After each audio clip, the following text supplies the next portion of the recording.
구속사의 메커니즘에서 예수님이 이 땅에 오신 그 역할은 바로 대속제물로 오신 어린 양 예수로 오셨고, 그 다음에 예수님의 두 번째 역할은, 사역은 무엇이냐 하면 대제사장으로 오셨다라는 겁니다. 그럼 구약 제사에서 대제사장의 하늘이 무엇입니까? 제일 중요한 것은 바로 1년에 한 번 대제사장이 모든 이스라엘 백성들의 죄를 대신 지고 그가 지성소에 들어가서 백성들의 죄를 사하는 대제사장의 역할이 된다는 거죠. 그래서 대제사장은 한 해 동안 매일 전반적인 봉사 사업과 함께 1년에 한 번 있는 대속죄일에 성소를 정결케 하기 위하여 지성소에 들어가게 됩니다. 이 지성소에서 거행된 봉사로 말미암아 성소에서 행해지던 연중 일체의 봉사가 완결되었다라는 것을 의미하는 것이 바로 이 대속죄일날 바로 지성소에 들어가는 것이 의미입니다. 그래서 대속죄일날 지성소에서는 1년 동안 쌓여있던 모든 죄의 기록들이 다 지워지고 도말되며 없애지는 일이 진행되는 날인 것입니다. 그러므로 대속죄일을 심판의 날이라고 이렇게 부르기도 했습니다. 그래서 대제사장은 대속죄일 날에는 지성소에 들어가 하나님과의 판결, 즉 그 죄인이 정말 진심으로 죄를 회개하고 그 죄를 버렸는지를 살피는 최종 심판의 사업에 죄인들을 대표하여서 하나님 앞에 서는 사람이 바로 대제사장의 역할이라는 것입니다. 그래서 이 대제사장은 죄인들을 대신해서 하나님 앞에 대표로 서는 대표자였고, 동시에 죄인들에게서는 하나님을 대표하는 중보자 역할이었다는 것입니다. 두 번째로 대제사장의 사명 중 또 중요한 것이 무엇이냐 하면 바로 재판장의 역할이라는 것입니다. 대제사장은 이스라엘의 재판장으로서 이 직무를 행할 때에는 자신의 직무 기장인 판결 흉패를 몸에 붙였습니다. 출애굽기 28장 29절에 있는 말씀인데요. 하나님께서는 이 판결 흉패에 있는 우림과 둠빔을 통해서 심판과 결정을 내리도록 역사하셨습니다. 그래서 이 대제사장의 기능은 아버지께서 모든 심판을 맡으신 우리 대제사장이신 예수 그리스도를 위해서 일하는 그 예표를 이미 대제사장의 사역을 통해서 우리에게 가르치고 있다는 것입니다. 그래서 대제사장마다 사람 가운데서 취한 자이므로 하나님께 속한 일에 사람을 위하여 예물과 속지 않은 제사를 드리게 하나니라고 히브리서 5장 1절에 말씀하고 있습니다. 또 9장 7절에 이렇게 말씀하시죠. 오직 둘째 장막은 대제사장이 홀로 1년 1차씩 들어가되 피 없이는 아니하나니 이 피는 자기와 백성의 허물을 위하여 드리는 것이라. 그 대제사장의 역할을 히브리서에서 그렇게 기록하고 있는 것입니다. 그래서 대제사장은 첫 번째는 모든 이스라엘 백성들의 죄를 대신해서 하나님 앞에 백성들의 대표자요 또 하나님의 중보자로 서는 것이고, 두 번째로 모든 백성들의 어떤 판결을 하나님으로부터 받아서 그것을 백성들에게 전해주는 재판장의 역할인 것입니다. 그리고 마지막으로 아주 중요한 것이 하나 있는데 바로 이 하늘 성소에서 예수 그리스도께서 대제사장이 되신다고 히브리서에 그렇게 기록하고 있습니다. 자, 예수께서 승천하셨을 때 예수님은 제사장으로서 하나님께서 제정하신 지성소 봉사의 실체인 하늘 성소의 첫 장막에서 행하는 그 봉사로 들어가셨다라고 성경 기록하고 있습니다. 그 지상 성소의 첫 번째 칸에서 이루어진 그 표상이 실제로 그것을 완성시켰을 때 그리스도께서는 대제사장으로서 두 번째 휘장을 지난다라고 히브리서 9장 10절에 이렇게 말씀하고 있습니다. 예수님께서 이 땅에서 지상의 성소를 지나서 지성소로 들어갔기 때문에 하늘나라에서 대제사장으로서 이를 감당할 수 있는 영광을 얻었다라고 이렇게 말씀을 드릴 수가 있는 것입니다. 그래서 히브리서 4장 14절에 이렇게 말씀하고 있죠. 그러므로 우리에게 큰 대제사장이 있으니 승천하신 자 곧 하나님의 아들 예수시라. 우리가 믿는 도리를 굳게 잡을지어다 라고 이렇게 말씀하고 있습니다. 그래서 예수님이 지금은 무슨 역할을 하고 계시느냐? 하늘나라에서 대제사장으로 우리가 하늘나라에 가게 되면 예수님이 우리의 중보자로서 하나님 앞에 우리를 대신해 주시는 중보자 역할을 하고 계신다는 사실인 것입니다. 이것을 우리가 믿기 때문에 오늘날 우리가 이 땅에서 어떠한 삶을 살든지 예수 믿고 구원 얻겠다고 우리가 노력하고 사는 것이죠. 왜? 하늘나라에 예수님이 계시잖아요. 우리가 눈물을 흘리며 땀 흘리며 하늘나라에 갔을 때 예수님이 우리 살았다, 수고했다, 우리의 눈에 눈물 닦아주시고 이마에 흐르는 땀을 닦아주시면서 하나님 앞에 우리를 대언해 주신다는 겁니다. 그런 중보자 예수님이 우리에게 있기 때문에 우리는 오늘 소망을 가지고 살아가게 되는 것입니다. 히브리서 5장 4절부터 5절까지 이렇게 말씀합니다. 또한 이와 같이 그리스도께서 대제사장 되심도 스스로 영광을 취하심이 아니요 오직 말씀하시니가 저더러 이르시되 너는 내 아들이니 내가 오늘날 너를 낳았도다 라고 이렇게 하셨고, 또한 이와 같이 다른 데 말씀하시되 내가 영원히 멜기세덱의 반차를 쫓는 제사장이라 라고 이렇게 말씀해 주셨다는 사실인 것입니다. 그래서 우리는 대제사장이신 예수님이 하늘나라에 계셔서 우리를 중보하고 계신다는 사실을 꼭 잊지 말아야 하는 것입니다. 자, 결론을 내릴까 합니다. 예수님께서 십자가상에서 다 이루었다라고 말씀하신 이 말씀은 그럼 무슨 의미입니까? 그 의미는 첫째, 우리의 죄를 위해서 어린 양으로 오셔서 대속 제물로서의 모든 역할을 다 하셨다는 것을 의미합니다. 그게 바로 내가 다 이루었다라고 말씀하신 의미예요. 어린 양으로 당신의 모든 피와 물과 모든 것들을 다 대속해 당신의 몸을 바쳤다라는 겁니다. 어린 양으로 오신 대속 제물로서의 역할을 감당했다. 두 번째, 예수님 스스로 십자가 달리셔서 드린 제사를 집전한 대제사장의 역할을 완수했다라는 겁니다. 구약 제사에서 제사장은 무엇입니까? 하나님과 죄인인 인간을 중보하는 중보자 역할 아닙니까? 그 대제사장의 역할을 십자가상에서 다 하셨다는 겁니다. 이 두 가지를 예수님께서 다 이루셨기 때문에 예수님은 내가 다 이루었다라고 말씀하시고 돌아가신 거예요. 마태복음 27장 51절에 뭐라고 이야기합니까? 예수님이 이 말씀하시고 돌아가시자 성소 휘장이 위로부터 아래로 찢어져 내렸다라고 말씀하고 있습니다. 무엇입니까? 예수님이 대속제물이 되어주시고 우리의 대제사장이 되셨기 때문에 이제는 더 이상 성소와 지성소를 나누는 휘장이 필요 없어졌다. 예수님이 우리의 영원한 중보자가 되어주셨기 때문에 이제는 제사장 역할도 필요 없고 이제는 더 이상 우리가 동물을 죽이는 그런 대속제물이 필요 없다. 무엇만 있으면 되느냐? 예수 그리스도의 보혈의 피만 믿으면 된다. 그래서 하나님과 우리의 관계를 어떻게 하셨습니까? 말라기서 4장에 있는 말씀처럼 아비의 마음을 자녀에게로, 자녀의 마음을 아비에게로 하게 하시는 중보자의 역할을 예수님께서 다 감당하셨다. 이제는 너희가 마음껏 하나님을 부르고 내가 그 문을 다 열어놨기 때문에 이제 너희들은 마음껏 하나님을 찾고 마음껏 하나님의 이름을 부르고 마음껏 하나님을 찬양하고 하나님과 사랑의 관계를 만들어라고 우리에게 문을 열어주셨다는 거예요. 그 역할을 다 이루었다라고 말씀하시는 거예요. 그러면 남아있는 사람들은 어떻게 됩니까?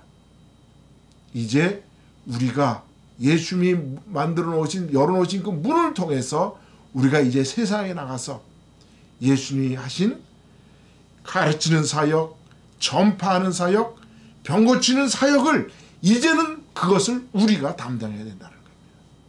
그것을 우리에게 맡기신 거예요. 그래서 예수님께서 뭐라고 말씀하십니까? 너희가 권능을 받으면 아버지와 아들과 성령의 이름으로 세례를 주고 저들에게 내가 가르쳐 행한 모든 것들을 가르치라 라고 말씀해 주시는 거예요. 그 사역을 누구에게 맡기시는 이제 우리에게 맡기신 거예요.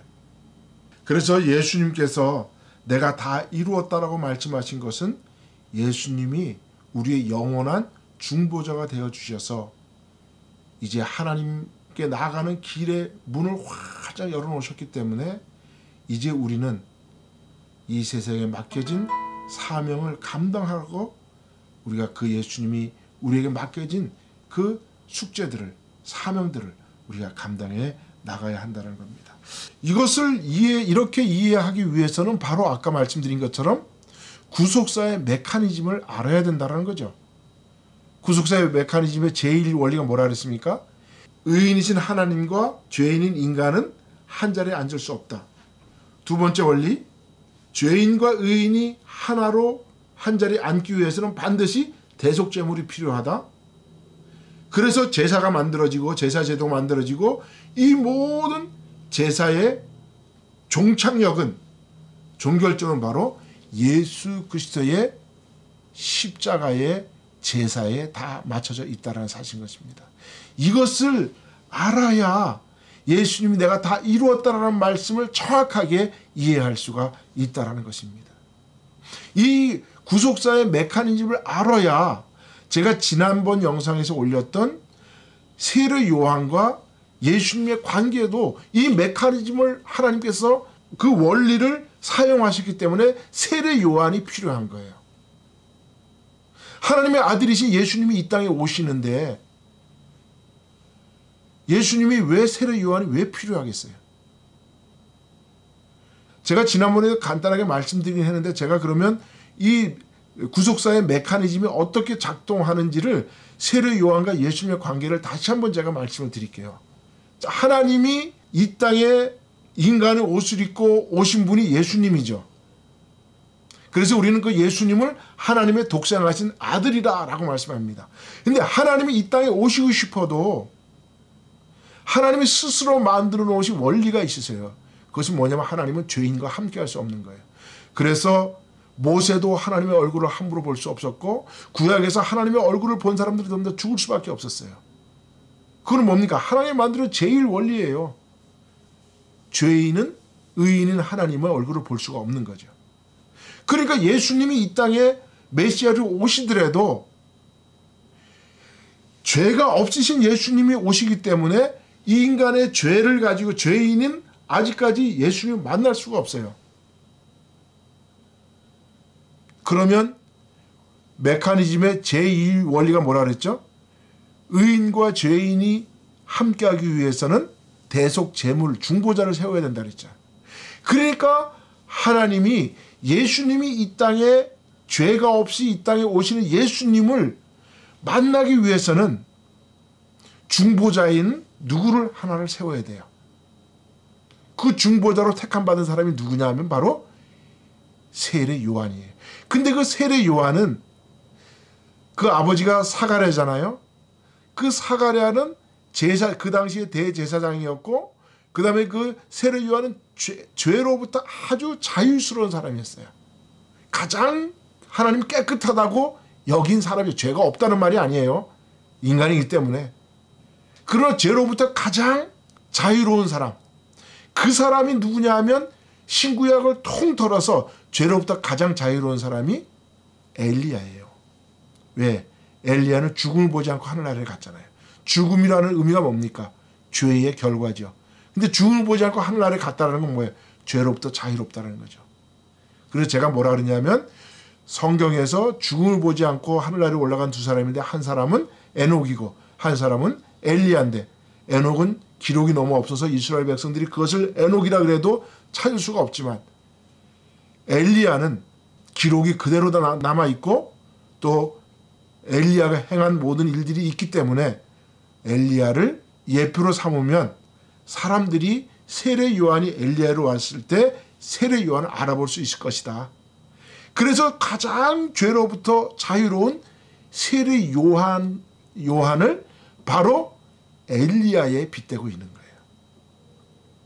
그래서 그 세례 요한이 엘리야로 와서 자녀의 마음을 아비에게로, 아비의 마음을 자녀에게로 돌이키게 하는 그 중보자 역할을 하는데, 그 중보자의 역할이 바로 뭐냐? 메시아의 길을 닫고 메시아의 첩경을 예비하는 사람이죠. 그래서 그가 엘리야로 왔다라고, 세례 요한이 바로 엘리야다라고 예수님께서 말씀해 주시는 거예요. 왜 세례 요한이 필요하느냐? 하나님의 구속사의 메커니즘에 따라서 예수님이 이 땅에 오시는데, 그 예수님을 영접하기 위해서는 반드시 인간의 죄를 먼저 씻어내는 세례가 필요하다. 그래서 세례 요한을 세우신 거예요. 그래서 세례 요한이 하나님이신 예수님과 죄인인 인간의 중간에 서서 바로 중보자 역할을 했다는 거죠. 그리고 이제는 그것을 예수님이 십자가에서 희생양, 어린 양으로서, 또 제사장으로서 예수님이 십자가에서 그 역할을 다 감당하심으로 이제 하나님이 더 이상 휘장이 필요 없다. 그래서 성소와 지성소를 나누고 있던 휘장을 위로부터 아래로 쫙 찢으신 거예요. 그 길을 활짝 열으셨다는 거예요. 이제는 더 이상 제사장이 필요 없다. 그래서 이제는 예수님 이후에는 제사장 제도가 필요 없어요. 왜? 예수님이 제사장의 마치심이기 때문에 그래요. 만약에 예수님이 제사장이 필요하다면 예수님이 오신 거죠. 구속사의 메커니즘으로 보면. 그러니까 제사장 제도가 사라져버려요. 없어져버려요. 그리고 예수님이 이 땅에 대제사장으로 오셨기 때문에 제사장의 역할을 골고다 언덕에서 십자가에서 다 하셨기 때문에 이제 성전도 필요 없는 거예요. 그래서 예루살렘 성전이 돌 위에 돌 하나 남지 않고 AD 70년에 무너져 내린 거예요. 그래서 성전이 사라진 거예요. 그래서 예수님이 계시기 때문에 이제 우리는 더 이상 어린 양을 잡을 필요도 없고, 우리를 중보할, 하나님과 죄인을 중보할 제사장도 필요 없는 거예요. 이미 예수님이 다 길을 열어놓으셨기 때문에. 그런 의미로 본다면 오늘날 과연 목사와 제사장의 관계는 어떤 직책의 관계인가? 그거는 제가 다음 시간에 동영상을 올리도록 그렇게 하겠습니다. 오늘 중요한 것은 바로 무엇입니까? 여러분, 구속사의 메커니즘을 꼭 알으셔야 합니다. 구속사의 메커니즘의 제일 원리, 의인과 죄인은 한 자리에 앉을 수 없다. 그 원리 때문에 우리가 교회에 나가면 제일 먼저 죄를 회개하는 거예요. 그러고 나서 하나님을 만나는 거예요. 죄를 무엇으로 씻습니까? 예수 그리스도의 보혈로 씻는 거예요. 이제는. 근데 그것을 우리가 다 이제 누구도 할 수 있기 때문에 베드로 사도께서 우리에게 말씀하시는 너희는 택하신 족속이요 왕 같은 제사장이라고 우리에게 말씀해 주시는 거예요. 그래서 이스라엘의 역할은 거기까지예요. 구약의 제사 제도는 예수님까지예요. 구약의 제사장 제도로도 예수님까지예요. 그 예수 그리스도의 보혈을 믿는 사람들은 이제 택하신 족속이요 왕 같은 제사장이기 때문에 이제 우리가 예수님이 열어놓으신 그 길을 따라서 우리가 제사장과 왕의 역할을 감당해 나가야 한다는 겁니다. 이게 구속사의 메커니즘이에요. 이 말씀에 따라서 우리가 믿음 생활도 제대로 해야 된다는 겁니다. 나에게 예수님께서 열어주신 그 길을 우리가 어떻게 그 사명을 받들고 갈 것인지, 그냥 교회 다닌다고 구원받는 게 아니에요, 여러분. 마태복음 7장 21절에 뭐라고 말씀하셨습니까? 나더러 주여 주여 하는 자마다 다 천국 갈 것이 아니라 하나님의 뜻대로 행하는 자라야 하나님 나라에 간다 그랬잖아요. 교회는 우리가 그 하나님의 뜻을 바로 알고 우리가 예수님이 열어놓으신 그 길을 가기 위해서 우리가 교회를 가는 거지, 교회 간다고 구원받는 게 아니죠. 교회 가지 말라는 게 아니라 교회 열심히 나가셔야죠. 왜? 교회 가야, 학생이 학교 가야 공부해서 훌륭한 사람 되는 것처럼 교회를 가야 하나님과 예수님이 누군지 알고 영생을 배우잖아요. 자, 오늘 우리에게 주신 이 구속사의 메커니즘, 다시 제가 세 가지 원리 말씀드립니다. 첫 번째, 의인과 죄인은 한 자리에 앉을 수 없다. 이 원리, 의인과 죄인이 한 자리에 앉기 위해서는 중보자를 세워야 된다. 제3원리는 모든 구약의 제사와 제사의 희생 제물과 중보자인 제사장은 다 예수님에게로 통한다.